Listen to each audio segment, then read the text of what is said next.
aku dengan Trans 7 kalau nggak salah, 8 episode kita ke Bali ya, bersama Pertualangan Ki Joko Bodo ya. Nanti coba dilihat kembali ya. Itu kadang-kadang aku marah dong sama dia. Apa-apa, yuk, eyang.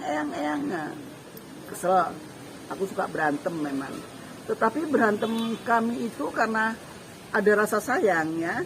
Dia sayang terhadap eyang, yang pun begitu kalau jalan itu aku digandeng dengan beliau ya. Dengan almarhum begitu. Jadi di sini yang merasa kehilangan banget ya, karena keluarga ini udah tak anggap keluargaku. Mungkin orang lain tidak boleh masuk, wartawan nggak boleh masuk, paranormal nggak boleh masuk. Kalau eyang, biarpun 2 hari 2 malam nggak ada yang larang di rumah ini, gitu loh. Mereka udah menganggap eyang itu bagian daripada keluarganya. Makanya begitu dengar kabar yang seperti itu, eyang nggak bisa ngomong apa-apa ya. Karena banyak kenangan aku dengan Ki Joko Bodo. Pernah kita di Purwakarta itu tidur itu ya gelandangan macam kayak begitu. Jadi banyak suka duka dengan anak ini, dengan Agung ya. Nama sebenarnya kan Agung. Dan Ima sendiri kalau dia pergi sama eyang dia percaya banget. Tapi kalau dengan paranormal lain mesti telepon terus ditanyakan sama aku. Eyang coba dilihat tuh Aki perginya sama siapa?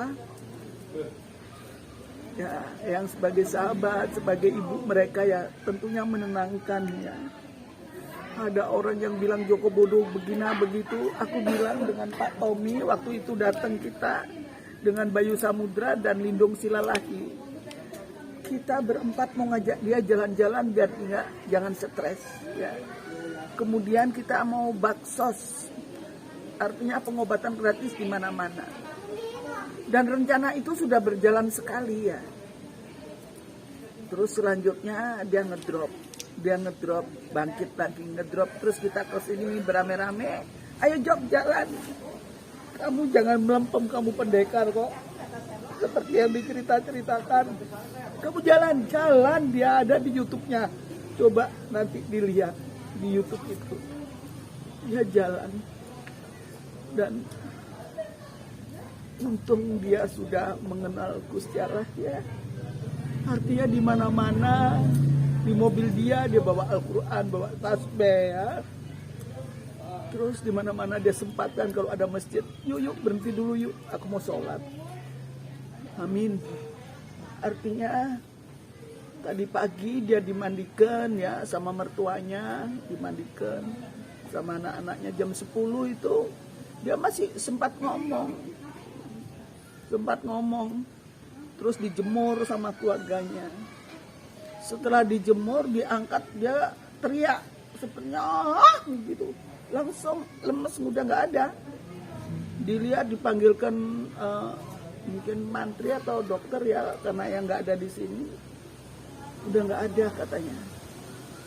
Langsung aku dapat telepon dari mana-mana, dari FKPPAI, dari Mbak Nurul, karena Joko ini termasuk pendiri dari forum keluarga paranormal penyembuh alternatif Indonesia. Dia berangkat bersama-sama eyang ya 22 tahun. Jadi hubungan 22 tahun itu sangat luar biasa ya. Jadi inilah kenangan terakhirku, tapi aku cukup senang karena aku sempat melihat dia ya di akhir hayatnya dan ikut mendoakan semoga arwah beliau diterima di sisi Allah ya. Dan sebagai saudara, aku juga mohon sama para wartawan, Bapak Raji semuanya, apabila Joko akhir-akhir ini tidak berkenan untuk diwawancarai, mohon dimaafkan karena memang kondisinya ya. Jadi mungkin itu saja dari eyang, dan eyang selaku atas nama keluarga Ki Joko Bodo mohon maaf yang sebesar-besarnya apabila Joko Bodo mempunyai kesalahan, baik disengaja maupun tidak disengaja. Seperti itu. Wassalam. Yang sebelumnya sakit apa sih mungkin?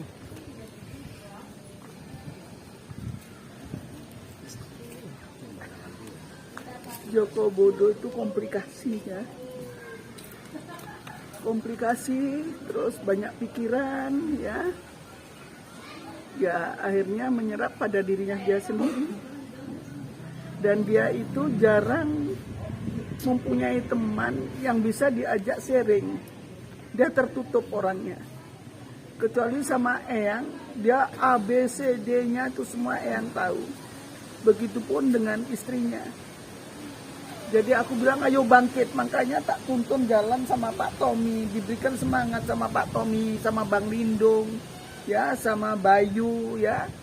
Kita kasih semangat, kita datang berempat, sengaja itu dibuatkan YouTube untuk menolak waktu itu rumahnya katanya ditebangi sama Pak Ridwan apa-apa segala, padahal Joko Bodo waktu itu nggak ada. Ya. Jadi seperti itulah kejadiannya. Dia menangis, meraung-raung, merangkul aku. Kamu jangan cengeng, malah tak marahin. Bangkit kamu. Joko Bodo sang pendekar dulu kemana? Kok sekarang kamu jangan cengeng? Iya yuk, iya yuk. Ya, berarti ya begitu dekat ya sampai selalu menguatkan di Joko Bodo yang ya. Ya, karena kalau dulu kan rumah Eyang di Pondok Gede. Jadi Joko sekeluarga tuh Joko dan Mbak Ima sering tidur rumahnya Eyang. Begitupun Eyang kesini, tapi kalau Eyang itu nggak mau masuk, tidurnya di pendoponya situ. Sampai Eyang pindah ke Gading Serpong. Dia nggak ada kendaraan, jadi sulit kalau nggak Eyang yang kesini nggak bisa. Seperti itu ya sayang. Tapi yang sebelumnya ada firasat nggak sih yang? Maaf, saya nggak mendului Tuhan ya. Oh iya. Saya sempat bertelepon, aku diliatin fotonya Joko Bodo waktu yang di Bandung kemarin. Aduh, Joko kok kayak gini, aduh, kok sepertinya sebentar lagi anak ini. Tetapi aku nggak berani ngomong seperti itu, cuma ngomong yang nelpon aku. Dan itu ada orangnya masih hidup. Ya, Eyang, memang dia udah lemas sekali. Ya, soalnya kita tidak boleh mendali Tuhan. Umur, maut, rezeki itu rahasia Allah. Ya, hanya Tuhan yang tahu. Kalau nanti sok pinter kita, itu kita ditandakan musyrik ya. Tapi semua sudah diatur sama yang Maha Kuasa, sama yang widiwasa. Biarlah sekarang ini yang kita ada, saling menguatkan, saling mendoakan. Semoga amalnya Ki Joko Bodo diijabahi oleh Gusti Allah. Untuk sakit komplikasinya ini berapa lama yang? Sempat 2 tahun. 2 tahun. Yang ada pesan terakhir nggak sih yang dari Ki Joko Bodo? Aku bersalah ya, karena dia meminta susu beruang yang di kota itu. Tapi kita ke Bandung sama rombongannya Eyang. Bahkan sempat ke Sukabumi, aku bilang sama Mbak Ima, nanti ya aku udah belikan. Bahkan aku bawa susu ada di mobil sampai sekarang. Tapi bukan beruang, yang diminta dia tuh beruang. Tapi kalau untuk ini yang maksudnya untuk paranormal yang maksudnya ada pesan nggak gitu? Tadi kan ada salah satu itu juga bilang untuk biaya perobatan nggak dipatokin. Ada nggak sih yang pesan paranormal? Aku nggak sampai tanya sebegitunya ya.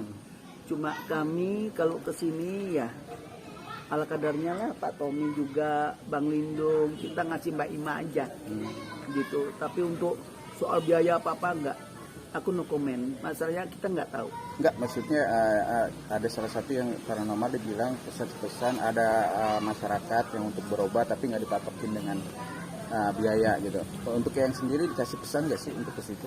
Yang selama ini dia praktek ya nggak mau ikut campur. Ya maaf, paranormal yang dibawa naungan FKPPAI atau Spiritual Indonesia atau para mistik bidadari yang tahu siapa si A si B. Tetapi untuk ke dalam Priok yang nggak mau ikut campur ya, karena itu privasi banget ya.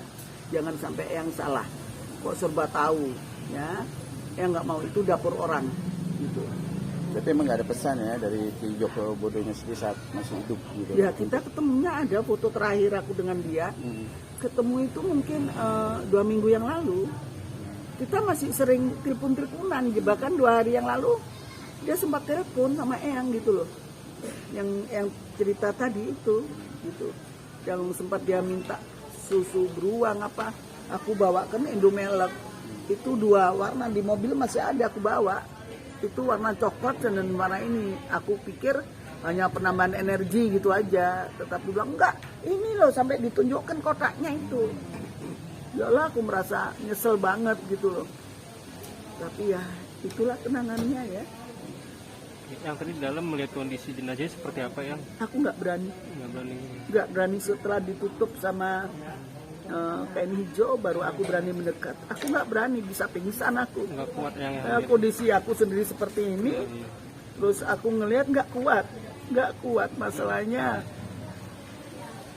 istrinya sendiri bilang yang itu sama Joko Bodo kayak kucing sama tikus. Ya.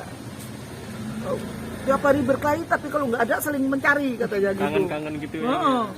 Yuk Mbok Rinio yuk katanya. Males gitu ya bercanda gimana sih. Tapi nanti kalau aku umpamanya ada semua anak-anaknya ngumpul gitu loh. Kayak aku ini budenya gitu. Makanya tadi itu ada wartawan-wartawan mungkin hanya di samping aja nggak boleh masuk, nggak boleh apa, tetapi begitu Eyang ini masuk diperbolehkan. Nggak ada yang melarang Anda sekalian, ya. Itulah kedekatan Eyang dengan keluarga ini. Terakhir Eyang boleh minta doanya yang mungkin untuk almarhum gitu. Ya. Ya itu tadi doa untuk almarhum. Kepada para pemirsa, pada pasien-pasiennya, kepada semua yang merasa terganggu, merasa dijolimi dengan Aki, Eyang secara pribadi mohon maaf yang sebesar-besarnya ya. Kesalahan ini hanya milik manusia, tapi kesempurnaan milik Tuhan. Mohon dimaafkan yang sebesar-besarnya. Jadi semoga arwahnya tenang di sisi Allah, ya, segala perbuatannya dimaafkan. Mungkin kita sekalian mendoakan orang itu kelihatan mau memaafkan kalau sudah almarhum, tapi kalau masih ada mungkin jengkel, macem-macem, hari ini ikhlaskan.